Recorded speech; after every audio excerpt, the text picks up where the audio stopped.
Okay, तो last class में जो हम लोगों ने थोड़ा लेक्चर कुछ ज़्यादा डिले हो गया है ना। नेक्स्ट वीक से बच्चों ऐसा नहीं होगा। इस बार थोड़ा सा गैप ज़्यादा हो गया।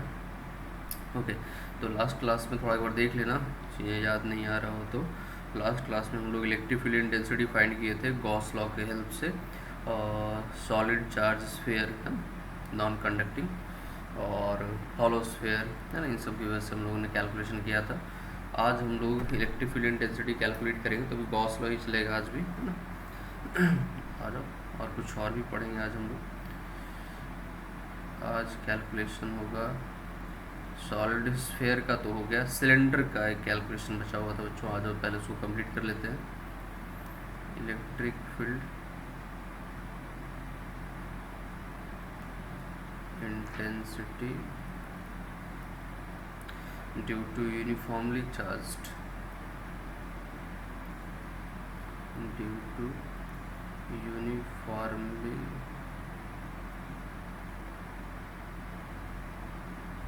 चार्ज्ड हॉलो सिलेंडर लेते हैं।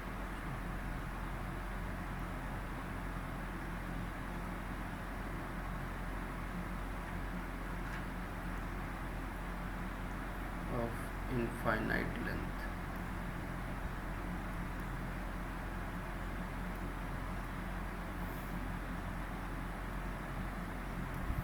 है ना। एक सिलेंडर है, इनफाइनाइट लेंथ का है, और वो यूनिफॉर्मली चार्ज है। तो पहले उस सिलेंडर को ज़रा बना लिया जाए।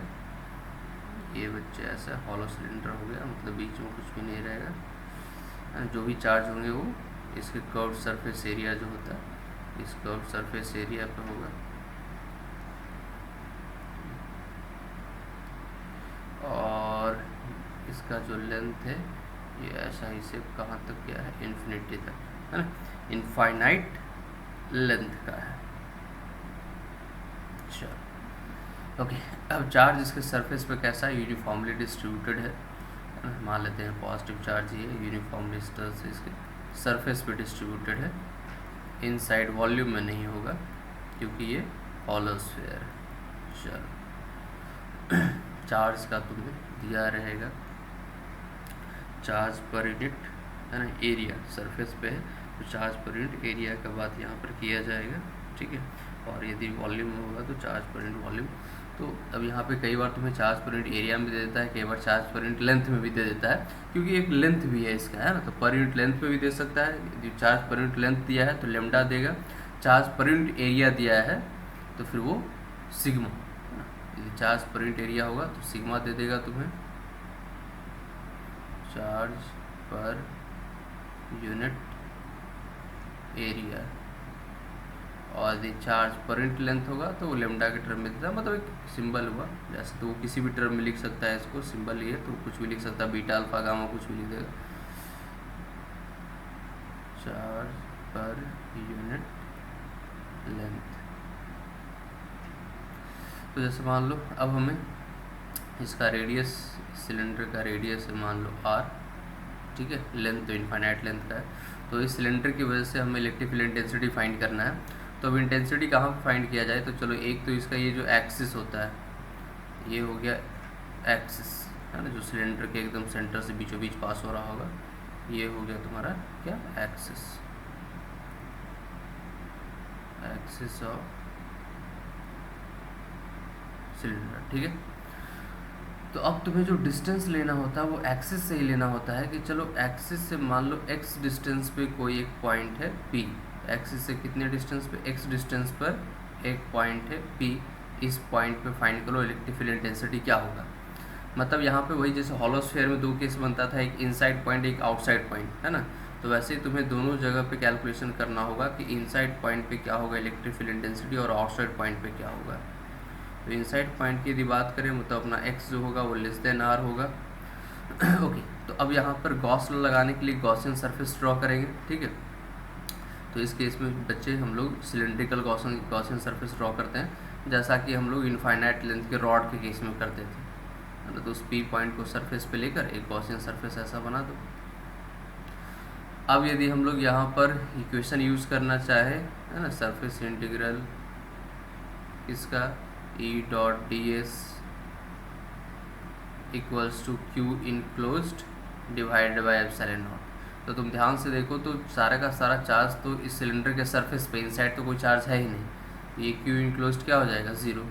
तो तुम्हारा इलेक्ट्रिक फील्ड इंटेंसिटी इनसाइड क्या आ जाएगा, ज़ीरो। बिल्कुल हॉलो स्फीयर की तरह हो गया, है ना। तो इसी तरह से यहाँ भी इनसाइड पॉइंट पे कहीं भी, सिलेंडर के अंदर इनसाइड पॉइंट पे कहीं भी इंटेंसिटी क्या मिलेगा तुम्हें, ज़ीरो इंटेंसिटी। अब बात करें यदि आउटसाइड पॉइंट, अब यदि हम बात करते हैं आउटसाइड पॉइंट,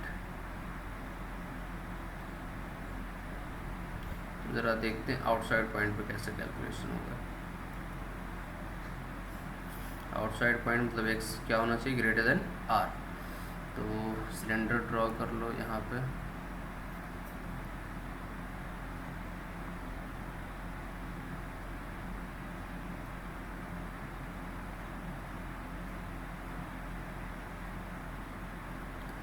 इनफाइनाइट लेंथ का है, ठीक है।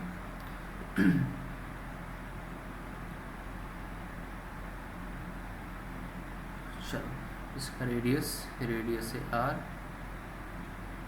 अब मान लेते हैं एक्सिस से x डिस्टेंस पे, लेकिन इस बार जो x डिस्टेंस होगा, है ना, वो आउटसाइड होगा। मान लेते हैं कुछ इस पॉइंट पे हमें कैलकुलेट करना है क्या, इलेक्ट्रिक फील्ड इंटेंसिटी ये, और ये डिस्टेंस मान लेते हैं एक्सिस से, सिलेंडर के एक्सिस से कितने डिस्टेंस पे, x डिस्टेंस पे। तो आज गॉसियन सरफेस बनाते हैं। तो बिल्कुल सिमिलर कॉन्सेप्ट यहाँ भी, गॉसियन सरफेस कैसा होगा, एक सिलेंड्रिकल गॉसियन सरफेस बनेगा बच्चों। एक सिलेंड्रिकल गॉसियन सरफेस देखो ऐसा, ये सिलेंड्रिकल गॉसियन सरफेस बना दिए, ठीक है, जिसका कि अपने सिलेंड्रिकल गॉसियन सरफेस का रेडियस क्या हो जाएगा, x, क्योंकि जिस पॉइंट पे कैलकुलेट करना हो वो पॉइंट P जो होना चाहिए, कहाँ होना चाहिए, इसका सरफेस P होना चाहिए, है ना, ये P पॉइंट। ओके, अब इसके बाद क्या करना है, तो हमने जो माना है गॉसियन सरफेस, उसका लेंथ मान लेते हैं कि L है, रेडियस तो x है ही। तो अब जब हम लोग इस केस में कॉन्सेप्ट यूज़ करेंगे क्या, E डॉट डी एस, है ना, integration E dot D S equals to Q enclosed upon epsilon naught, है ना। तो अब देखो ये बिल्कुल वैसा ही हो गया बच्चों, total charge inside Gaussian surface, है ना। तो वो टोटल चार्ज तो हमें पता ही है, कैसे कैलकुलेट कर लेंगे। ई डॉट डी एस यदि कॉन्सेप्ट लगाते हैं तो फिर से देखो ये जो ऊपर का ये जो सिलेंडर है, यदि हम इसको माने जो गॉसियन सरफेस सिलेंडर है, तो एक इसका जो ये टॉप पोर्शन है और जो ये बॉटम पोर्शन है, तो इलेक्ट्रिक फील्ड इंटेंसिटी चूँकि अपना जो ये सिलेंडर है जो, है ना, जो चार्ज सिलेंडर है, यदि मान लेते हैं पॉजिटिवली चार्ज ही है, तो इलेक्ट्रिक फील्ड इंटेंसिटी इसकी वजह से कैसा होगा, तो एकदम हॉरिजॉन्टल इस डायरेक्शन में ऐसे होगा इलेक्ट्रिक फील्ड इंटेंसिटी। तो ये जो ऊपर का टॉप है और ये जो बेस है, तो तुम ध्यान से देखो जो एरिया वेक्टर होगा वो तो ऐसे परपेंडिकुलर होगा और इलेक्ट्रिक फील्ड इस तरह से पैरेलल, तो एंगल 90 डिग्री बनेगा। तो ये टॉप सरफेस से और बॉटम सरफेस से, दोनों सरफेस से जो ई डॉट डी एस इंटीग्रेशन होगा वो तो ज़ीरो हो जाएगा, यानी कि ई डॉट डी एस इंटीग्रेशन हमें करना है किसके ऊपर है, बेसिकली सरफेस के ऊपर, कर्व सरफेस, है ना। तो इसको हम लोग करते कैसे, ई और डी एस का इंटीग्रेशन क्या लिख दोगे यहाँ पर, तो इसका कर्व सरफेस एरिया जो कि हो जाएगा 2 पाई एक्स इंटू एल। ये बताया हुए बिल्कुल इनफाइनाइट लेंथ का रॉड, इससे पहले वाले वीडियो लेक्चर में करवाए होंगे, यदि याद नहीं आ रहा है तो उसको जाके देखो। तो इंटीग्रेशन ऑफ डी एस जो हो जाएगा इसका कर्व सरफेस एरिया, और सिलेंडर का कर्व सरफेस एरिया क्या होता है, 2 pi X into L. X वहाँ रेडियस हो गया अपने गॉसियन सरफेस का, और एल इसका लेंथ हो गया, इक्वल्स टू क्यू इनक्लोज, तो charge per unit length lambda मान है, और टोटल लेंथ जो है अपने गॉसियन सरफेस के अंदर वो एल लेंथ है, और डिवाइडेड बाई एप्सिलॉन नॉट। तो देखो यहाँ से एकदम सेम एक्सप्रेशन आ गया, lambda by 2 pi X into epsilon not, जो इनफाइनाइट लेंथ ऑफ रॉड के केस में आता था। तो आउटसाइड पॉइंट पे है तो बिल्कुल रॉड की तरह इसको मान लो और एक्सिस पे रख दो सारे चार्ज को, है ना, और इनसाइड है तो ज़ीरो ही होगा। बिल्कुल जैसे हम लोग हॉलो स्फीयर में क्या करते थे, पॉइंट चार्ज मान लेते थे। आउटसाइड है तो हॉलो हो या सॉलिड हो, पूरे चार्ज को उसके सेंटर पे पॉइंट चार्ज मानकर और इक्वेशन लिख देना होता है पॉइंट चार्ज के लिए, के क्यू अपॉन एक्स स्क्वायर, मतलब Q by 4 pi epsilon not x square, बिल्कुल सेम कॉन्सेप्ट यहाँ भी है। यदि आउटसाइड है तो पूरे चार्ज को कहाँ मान लोगे, एक्सिस पे, है ना, एक इनफाइनाइट लेंथ का लाइन चार्ज, और फिर इक्वेशन लिख दो, सेम आएगा। तो ये था, तो ये तो हॉलो सिलेंडर था। अब आ जाओ सॉलिड सिलेंडर।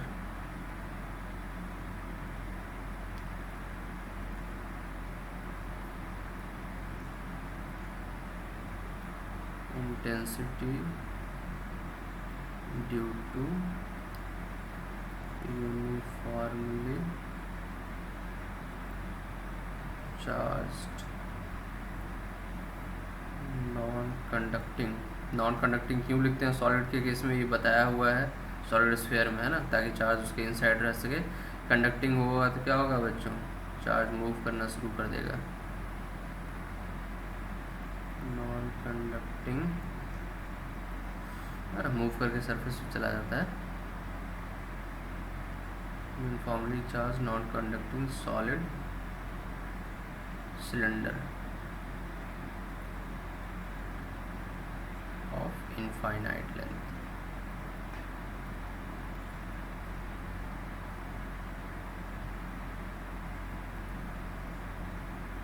चलिए आ जाओ जरा देखते हैं अब सॉलिड होगा तब क्या होगा। तो जरा सॉलिड सिलेंडर बनाओ। केस तो वैसे ही हमें दो केस लेना होगा, है ना, एक इनसाइड वाला एक आउटसाइड वाला। चलो ये आ गया अपना solid cylinder.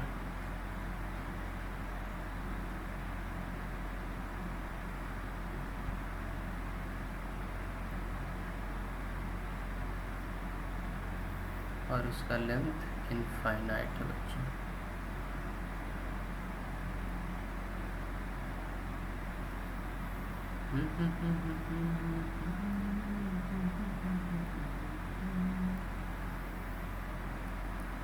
Solid non conducting है, मतलब पूरे वॉल्यूम में चार्ज यूनिफॉर्मली क्या किया गया है, डिस्ट्रीब्यूट कर दिया गया है। तो तुम भी यूनिफॉर्मली इसके वॉल्यूम में चार्ज, है ना, ऐसा इन्फिनिटी तक है, यहाँ यहीं तक नहीं है, ये ऊपर तक भी भरा हुआ है। हमने बस इतना ही बनाया है दिखाने के लिए, बस एक। ओके, तो चार्ज पर इनटू वॉल्यूम यहाँ तुम्हें दे दिया जाएगा। चार्ज पर इनटू वॉल्यूम तुम्हें पता ही है क्या होता है, चार्ज पर इनटू वॉल्यूम, है ना, इस तरह से इससे डिनोट करते हैं। इसको हम लोग क्या करते हैं, चार्ज पर यूनिट वॉल्यूम।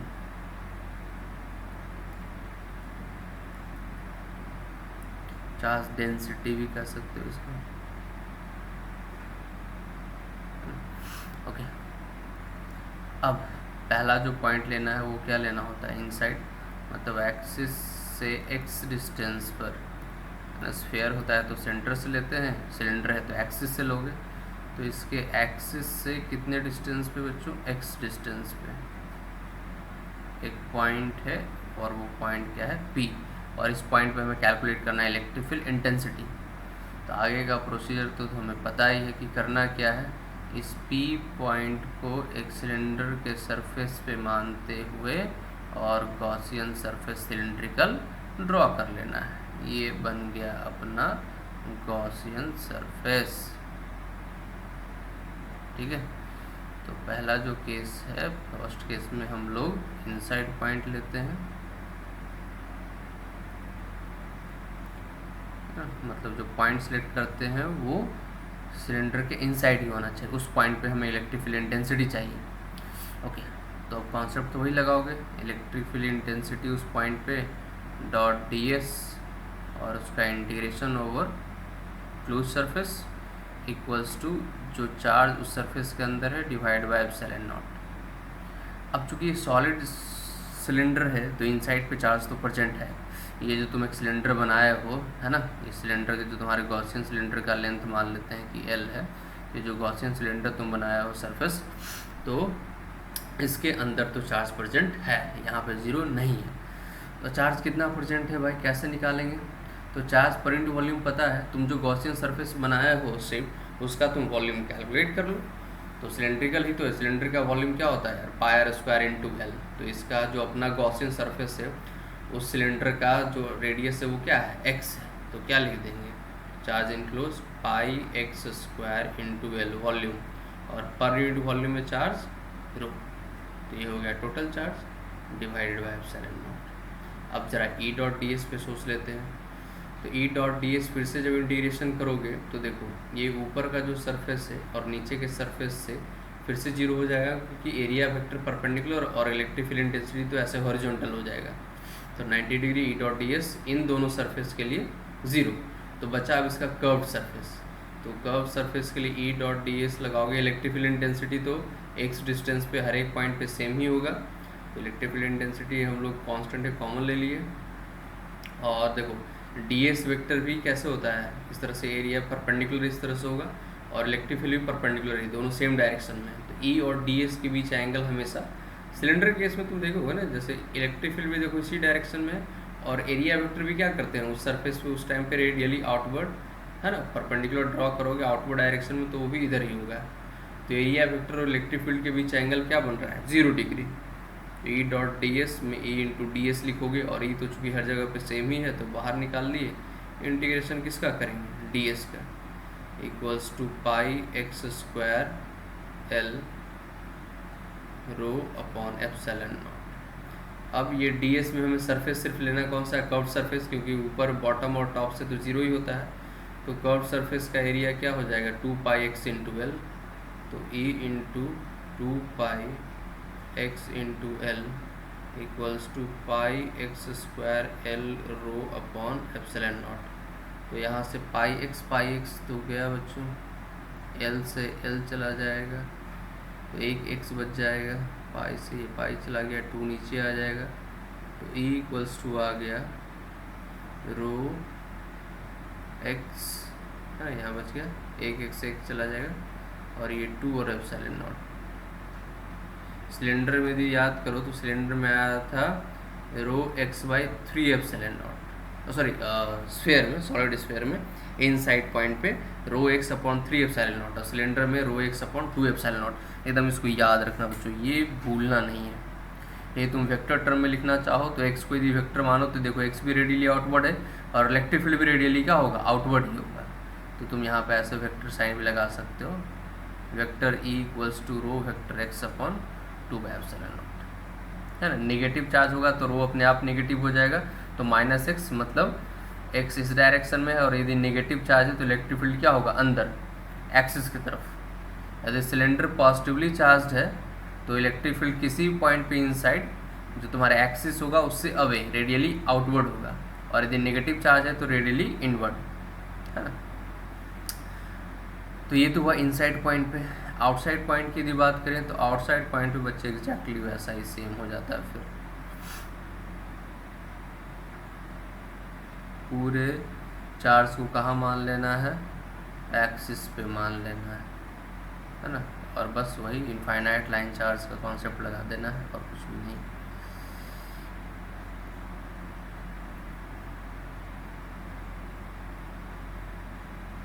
ये अपना सिलेंडर था,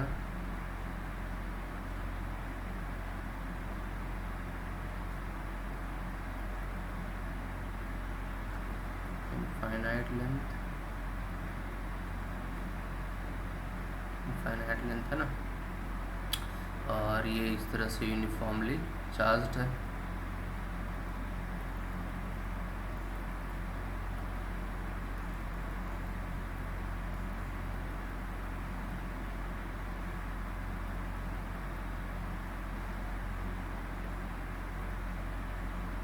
और इसके एक्सिस से x डिस्टेंस पे, लेकिन इस बार x जो होगा बच्चों वो ग्रेटर देन r, मतलब आउटसाइड पॉइंट होगा ये P।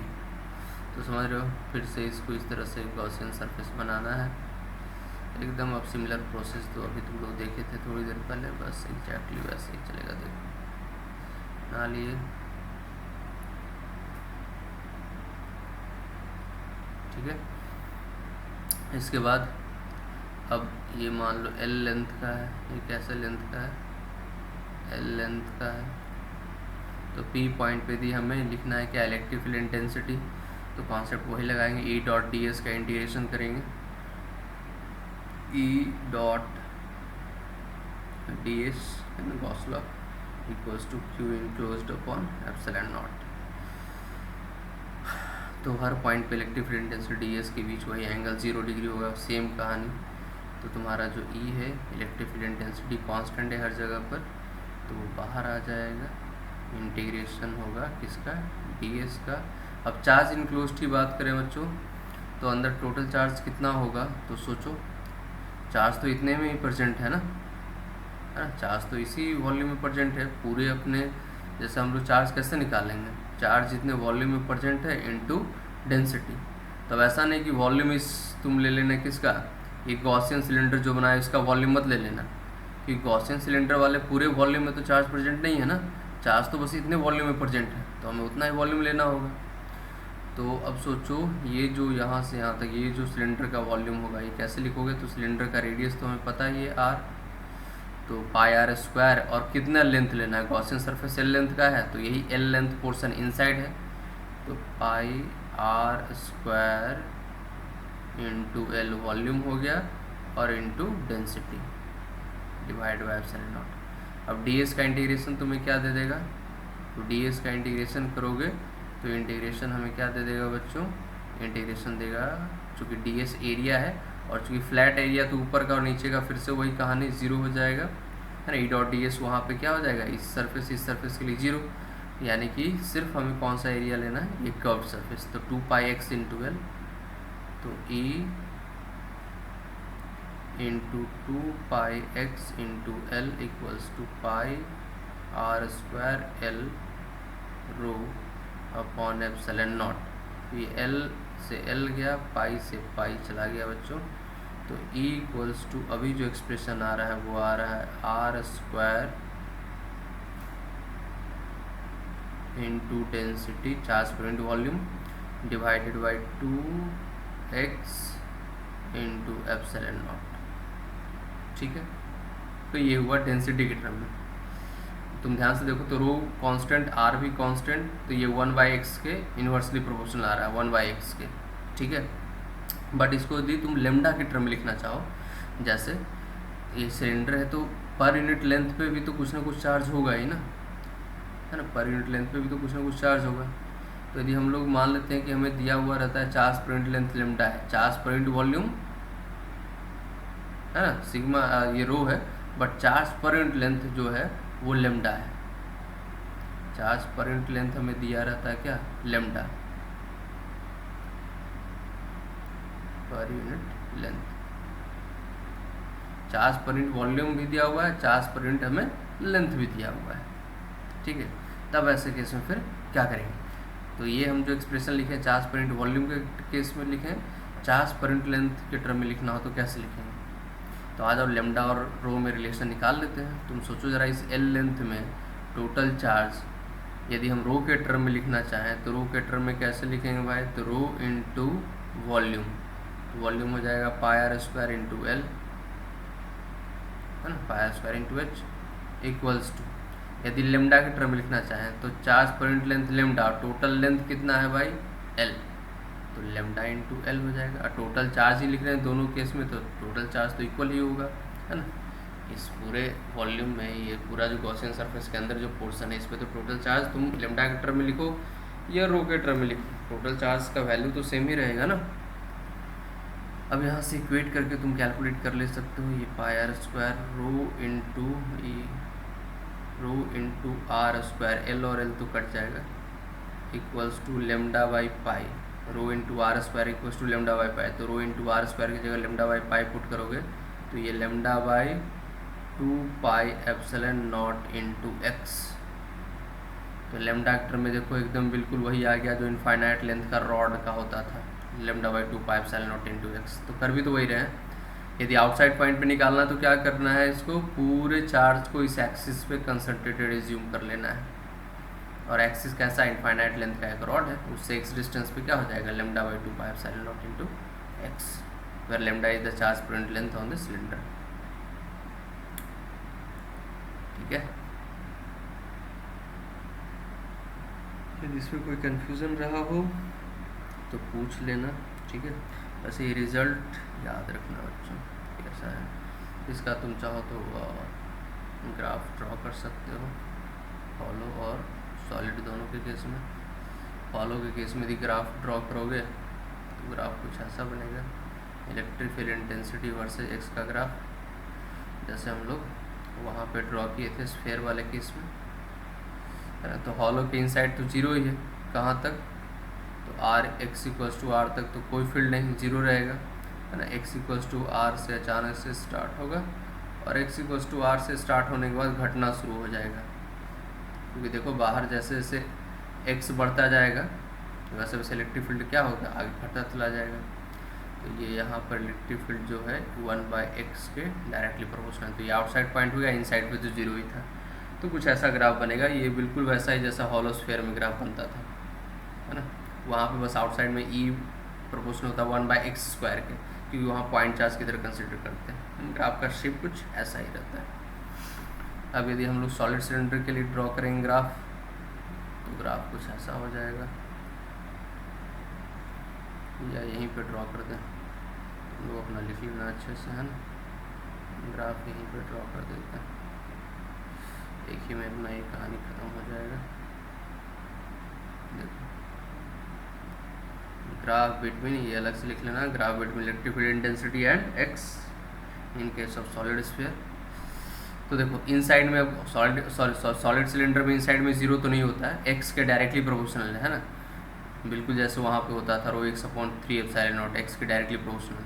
तो इनिशियली ग्राफ तो कुछ ऐसे चलेगा डायरेक्टली प्रोपोर्शनल, कब तक, तो x इक्वल्स टू आर तक, सरफेस के बाद तो फिर बाहर जैसे निकले तो घटना शुरू हो जाएगा 1/x लॉस से आउटसाइड पॉइंट पे, एकदम ऐसे ही जाना शुरू हो जाएगा, है ना। तो ये इनसाइड हो गया, ये आउटसाइड, सॉरी ये एरो देने का जरूरत नहीं है ग्राफ में। तो ये इनसाइड पॉइंट और ये जो पॉइंट है यहाँ पर, ये पॉइंट कौन सा है, तो ये पॉइंट है तुम्हारा x इक्वल्स टू आर, और इस पे तो इलेक्ट्रिक फील्ड इंटेंसिटी दिखाओगे, और ये x वाला एक्सिस है, इसको चाहो तो और आगे बढ़ा दे सकते हो, ठीक है। और यहाँ पे कितना इलेक्ट्रिक फील्ड होगा, तो x की जगह r पुट कर दो, तो ρr/2ε0, है ना। तो इस पोर्शन में डायरेक्टली प्रोपोर्शनल है, इस पोर्शन में electric field intensity directly proportional x के, और इस पोर्शन में electric field inversely proportional x के। ये आउटसाइड पॉइंट हो गया, इनसाइड पॉइंट हो गया। तो इस तरह से ग्राफ ही तुम्हें पता होना चाहिए। ओके, अब आगे बढ़ते हैं। अब एक कैलकुलेशन कैविटी के अंदर किया जाता है, अब बताते हैं पहले कैविटी क्या होता है, टेंशन मत लो।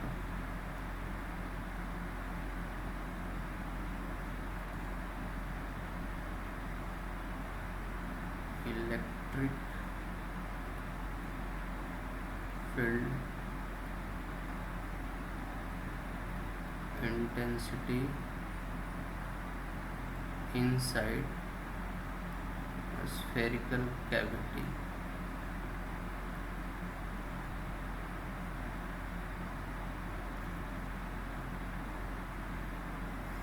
चलो आज जरा देखते हैं कैविटी का क्या कॉन्सेप्ट है। जैसे मान लो एक solid non conducting uniformly charge sphere है, ये देखो एक सॉलिड, ये मान लो एक solid non conducting uniformly charge sphere है, ठीक है। इस स्फीयर का एक पोर्शन एक जगह पे थोड़ा सा कैविटी, मतलब यहाँ पर कोई चार्ज प्रेजेंट नहीं है इस पोर्शन में, बाकी पूरा का पूरा पोर्शन एकदम भरा हुआ है, पूरा पोर्शन यूनिफॉर्मली चार्ज्ड है, ठीक है। ये जो स्मॉल स्फीयर तुम्हें दिख रहा है इसके अंदर ये कैविटी है, मतलब यहाँ पर कोई चार्ज प्रेजेंट नहीं, बाकी इसके बाहर हर जगह पे, या कह लो यहाँ से कट करके बाहर निकाल दिए, और क्या, ठीक है। अब तुम्हें कहेगा कि इस कैविटी के अंदर इसके सेंटर से कुछ डिस्टेंस पे एक पॉइंट है P, कौन सा पॉइंट है बच्चों, P। तो बताओ इस P पॉइंट पे क्या होगा इंटेंसिटी। अब इसके लिए तुम्हें दिया रहेगा, क्या दिया रहेगा, तो चार्ज पर इनटू वॉल्यूम तुम्हें दिया रहेगा रो, जितना भी पोर्शन चार्ज है तो उसमें चार्ज पर इनटू वॉल्यूम कितना है वो तुम्हें दिया रहेगा, चार्ज का डेंसिटी क्या है, ओके। और ये जो स्फीयर है, इस स्फीयर का रेडियस दिया हुआ है r, ठीक है। ऐसे चलो यहाँ पे बाहर लिख दे सकते हो, यानी इस स्फीयर का रेडियस क्या है r। तुम चाहो तो ऐसे दिखा दो, यहाँ अंदर डायग्राम जितना साफ रहे उतना अच्छा है। अब इसके सेंटर से इस स्फीयर के सेंटर का डिस्टेंस हम मान लेते हैं, ये हमें दिया हुआ है, ये है चलो l डिस्टेंस पे मान लेते हैं, है ना। तो ये कुछ डायरेक्शन दिखाती हैं, तो उसको वेक्टर साइन की तरह तुम यूज़ कर सकते हो। ये वेक्टर l हो गया, और जो ये P पॉइंट है वो इसके सेंटर से मान लेते हैं, इसके सेंटर से कुछ x डिस्टेंस पे P पॉइंट जो स्मॉलर स्फीयर है उसके सेंटर से x डिस्टेंस पे, और जो अपना बड़ा वाला स्फीयर है इससे मान लेते हैं स्मॉल r डिस्टेंस पे, ठीक है। और हमें इसी P पॉइंट पे क्या फाइंड करना है, इसी P पॉइंट पे इलेक्ट्रिक फील्ड इंटेंसिटी फाइंड करना है। तो सोचो जरा P पॉइंट पे, जो कि इस कैविटी के अंदर है, ये पॉइंट है ना, तो इस P पॉइंट पे इलेक्ट्रिक फील्ड इंटेंसिटी फाइंड करने का क्या तरीका हो सकता है। तो हम ऐसा कौन दिमाग लगा सकते हैं कि जब पूरा सॉलिड स्फीयर था, हर जगह चार्ज था, तब जो P पॉइंट पे इंटेंसिटी रहा होगा, ठीक है, उस इंटेंसिटी में से यदि इस सिर्फ इस छोटे से स्फीयर की वजह से क्या इंटेंसिटी था वो लिख दें, और पूरे बड़े वाले स्फीयर की वजह से क्या इंटेंसिटी है वो लिख दें। क्या बात आ रहा समझ में, हम क्या कहना चाह रहे हैं कि जब ये स्फीयर कंप्लीट था, कंप्लीट स्फीयर, हर जगह पे यूनिफॉर्मली ऐसे चार्ज था, इसी में से ना एक छोटा सा पोर्शन ऐसे कट करके बाहर निकाल लिए तुम, है ना। इस बड़े वाले में से ये पोर्शन माइनस कर दो तो तुम्हें ये पोर्शन मिल जाएगा, ये वाला। तो इस पूरे स्फीयर की वजह से इस P पॉइंट पे जो इंटेंसिटी होगा, इस पूरे स्फीयर की वजह से, और इस छोटे से स्फीयर की वजह से इस P पॉइंट पे जो इंटेंसिटी होगा,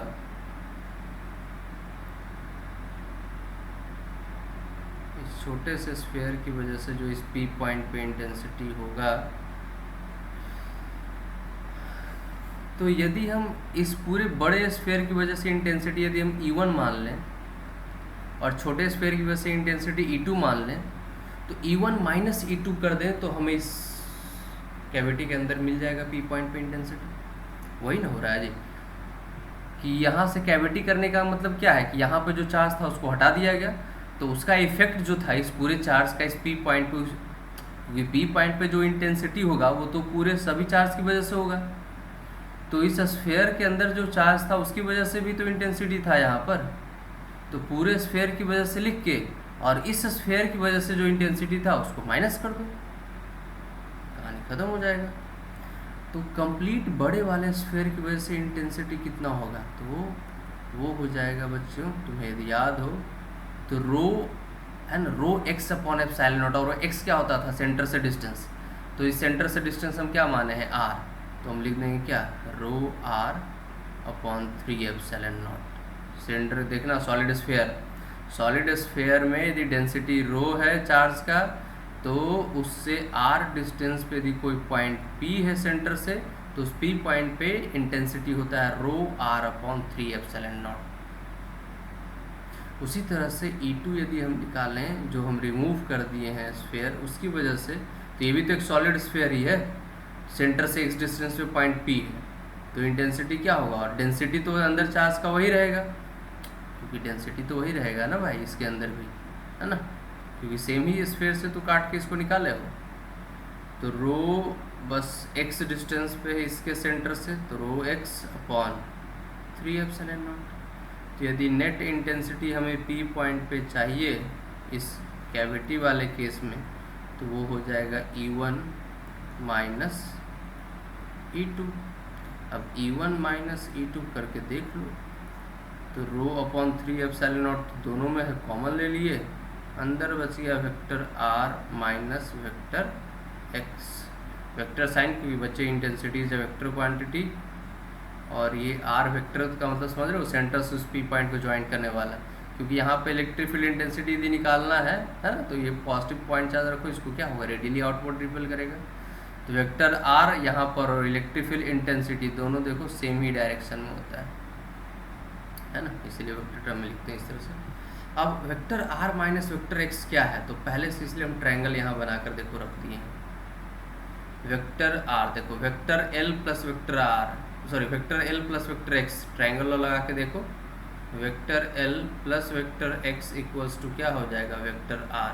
तो vector R minus X equals to vector L, तो तुम इसको लिख दे सकते हो rho upon 3 epsilon naught into vector L.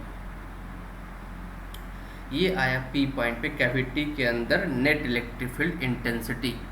Cavity के अंदर हम लोग कैलकुलेट कर लिए, सिंपल कॉन्सेप्ट था बच्चे। कैविटी का मतलब यहाँ से कुछ पोर्शन काट के निकाल दिया गया, तो पूरे स्फेयर की वजह से लिख दो पहले इंटेंसिटी, जो तुम काट के निकाले उसकी वजह से सोचो कितना होता है वो लिखो, तो जो काट के निकाले उसको माइनस कर दो, माइनस करके उसको हटाओ वहाँ से, तो पूरा की वजह से इतना होता है, जो कट किया उसकी वजह से इतना होता है, तो पूरे की वजह से और जो कट किया हो उसको माइनस कर दिए, तो रिमेनिंग पोर्शन की वजह से इंटेंसिटी लिख देंगे पी पॉइंट पे, है ना। तो कैविटी के अंदर ये पॉइंट पी है, बट यहाँ पे इंटेंसिटी किस पोर्शन की वजह से होगा, जो रिमेनिंग पोर्शन है, ठीक है, ओके।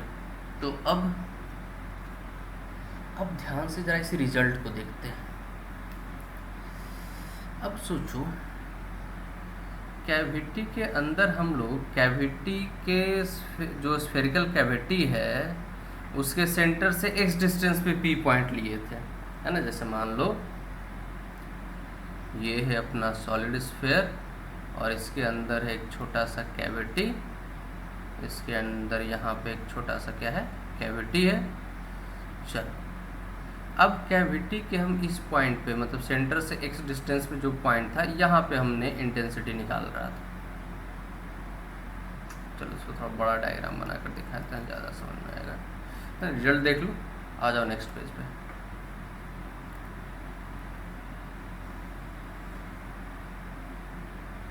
ये अपना कंप्लीट स्फीयर, ये इसका सेंटर और इसके अंदर एक क्या था बच्चों, एक कैविटी था।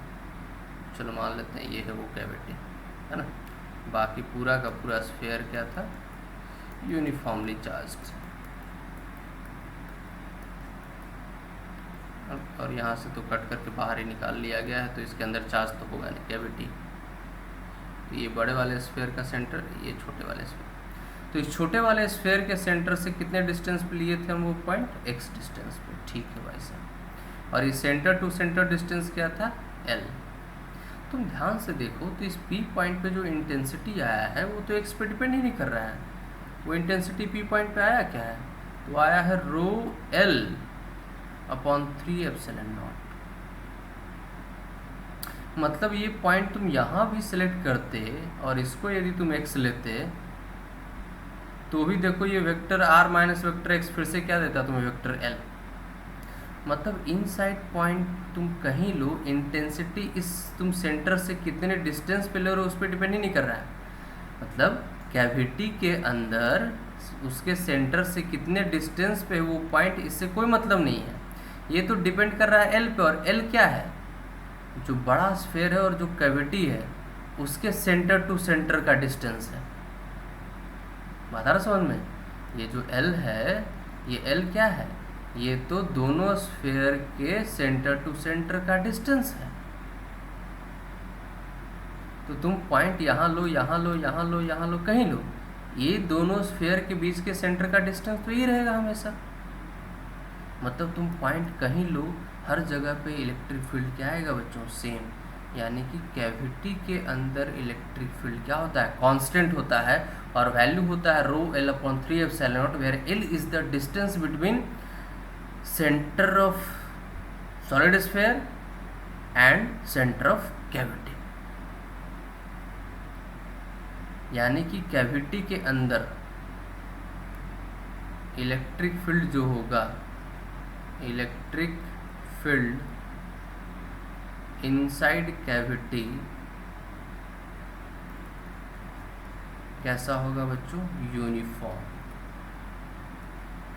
कांस्टेंट है, देखो डायरेक्शन वेक्टर सेम, डायरेक्शन वगैरह सब मतलब हर जगह पे इलेक्ट्रिक फील्ड इंटेंसिटी देखो इसी वेक्टर एल की तरफ होगा, मतलब इधर हर जगह पे इलेक्ट्रिक फील्ड इंटेंसिटी इस डायरेक्शन में होगा, देखो यहाँ, और वैल्यू यही रो एल अपॉन 3 एप्सिलॉन। तो ये बहुत ही इंपॉर्टेंट कॉन्सेप्ट, ये बिल्कुल तुम्हारे माइंड में एकदम याद होना चाहिए। कैविटी के अंदर rho L upon 3 epsilon naught होता है, where L is the centre to centre distance. और इनसाइड कैविटी, यदि कैविटी के अंदर कोई चार्ज नहीं है तो कैविटी के अंदर पूरा का पूरा हर एक पॉइंट पे इलेक्ट्रिक फील्ड क्या होता है? कांस्टेंट होता है।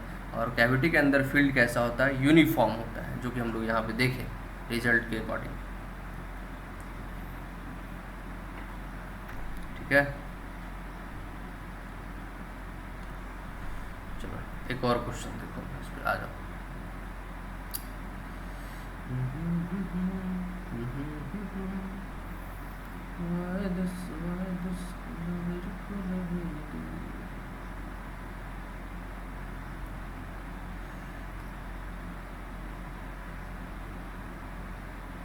बड़ा मुश्किल है स्फीयर बनाना यार यहाँ।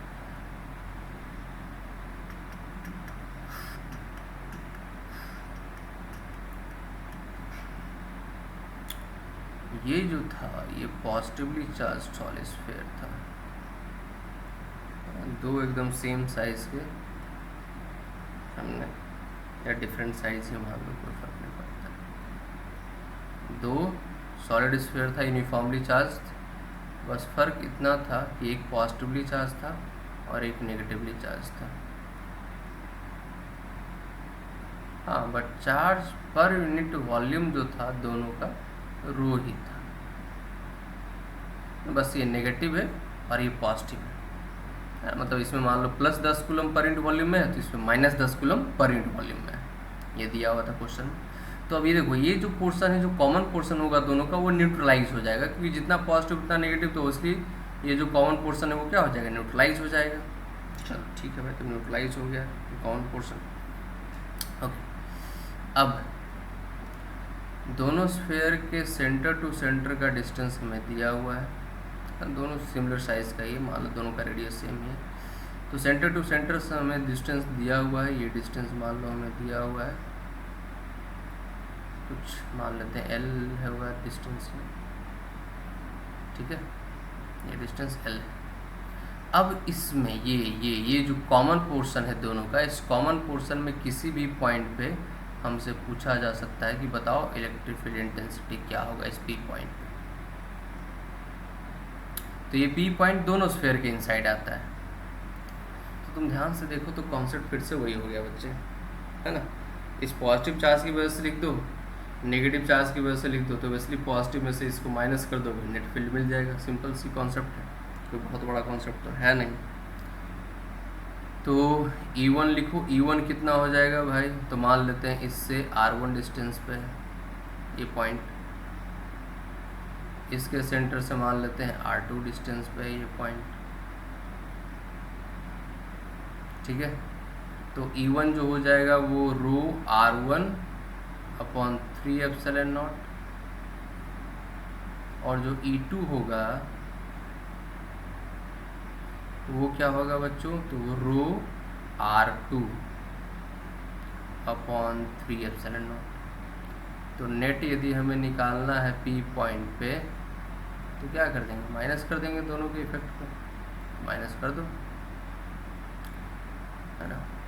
तो इलेक्ट्रिक फील्ड इंटेंसिटी माइनस करोगे रो अपॉन 3 एप्सिलॉन नॉट, ये तो कॉमन आ जाएगा, ये आ जाएगा R1 minus R2, R1 minus R2।